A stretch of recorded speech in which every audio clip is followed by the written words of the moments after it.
What information should I write in or leave out? Is there a format I need to follow? Here is to how to write a perfect actor's resume.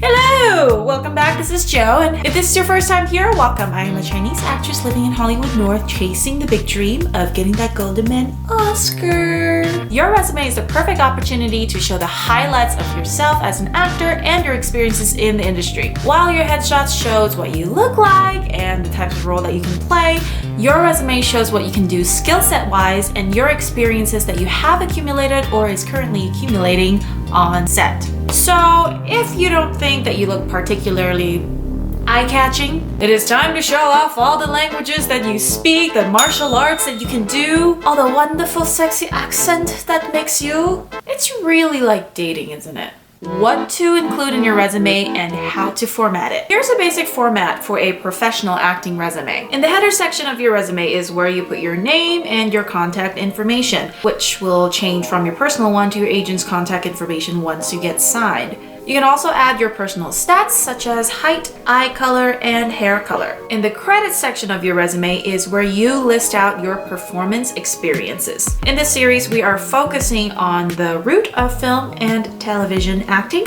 So here's the order your resume should follow, stacked from top to bottom. Film and television, commercials, theater. For each credit, write the name of the production, your role, director's name, and the production company. How to prioritize credits. List them by prioritizing the most important ones and then list them from the newest to the oldest. So for example, if you're a guest star of a show, you should prioritize that over shows that you had a smaller roles in, even if the latter is filmed more recently. Here's a quick tip. Use categories such as lead, principal, supporting, actor instead of character names if the production is not very well known or if you had a very small role. For example, if you're playing a waitress who ended up dying after 30 seconds of being on screen and all you had to say was, "Here's your coffee, is there anything else I can get for you?"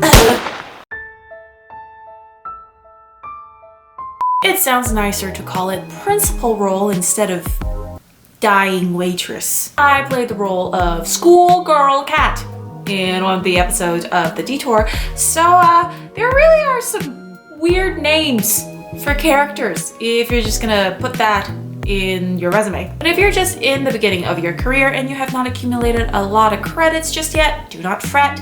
Skip the credits section and focus on the next two sections below. The training section and the special skills section is where you really wanna shine. For each training, write the kind of class it is. So for example, on camera acting, audition technique, scene studies, or whatever it is that you're taking, your acting coach or the acting school, and whether or not it is still ongoing. You want to have at least 2 or more acting training listed, and at least one of them should be ongoing. Remember, agents and casting directors want to see that you're continuously training your acting muscles.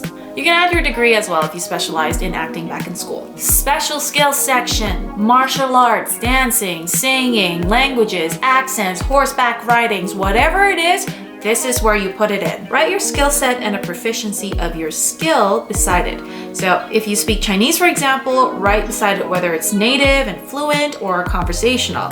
If you do jiu-jitsu, write beside what color belt you are. If you sing, write down your vocal range and the number of years trained. Other tips to keep in mind. Keep it all in one page and easy to read. If it's too crowded and it's exceeding more than one page, consider taking away more minor experiences or experiences that are too old. For example, a high school performance or extracurricular drama classes you took. Replace those with professional credits. Second thing is, be honest. Don't exaggerate your skill set. Don't lie about it because you never know if all of a sudden the casting director or the agent is going to ask you to perform particular skill sets that's written on your resume. They do that. Third thing is, use the same font for your entire resume. Space things out equally and nicely. Make sure the format and visuals are on par and professional. People love looking at good-looking things. Here is what not to include in your professional resume. Age. This is actually what surprised me. at first when I got into the industry. But basically, do not put your age down on your resume, because by doing so, you may actually be limiting the roles and a range of roles that you can play by setting a limited impression. It's a psychological thing. When casting director or agents would look at the resume and see your agent's like, oh, okay, this person can only play someone around this age range, even though your face may look like a 45-year-old at 16. Let the agent and casting director decide what roles that you have to look for based on your headshots and your performance. You may be surprised by how wide your range is. I, for one, had played a 16-year-old tomboy and a 30-year-old restaurant owner, so why not? It's more opportunity. Background acting experiences. Now, this is a relatively controversial one, but overall background acting experiences is way too minor to belong on an actor's resume. And it doesn't really showcase that it adds to your acting experience and skill sets in a significant way. It's like putting the experience of playing an oak tree onto your resume for theater acting.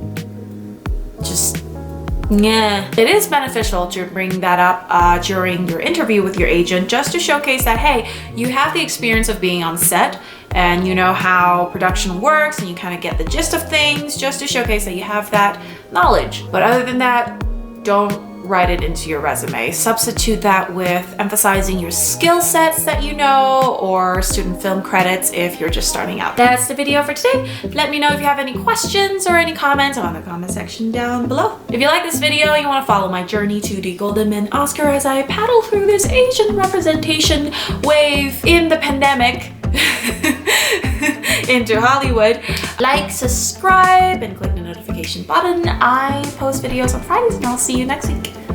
Bye! Professional filming versus filming with the acting school versus self-tape. The first thing you need to figure out is whether or not you want to film with your acting school with a professional filming service or by yourself at home. Now, with professional filming services, it's like professional headshot services. Everything is set up for you. Your demo reel would be filmed with professional grade equipment. You get to perform on real sets and locations. You get to act with other actors on screen with different angles and takes. Oh, and some companies will even write a scene for you. Your demo reel will come out looking like an actual scene from the movie. But wait, the cost of this service, depending on the amount of locations that you want to film at, whether you want to have an acting coach on set, depending on the length of your reel, and so many other variables, it can range from $800 to $2,000.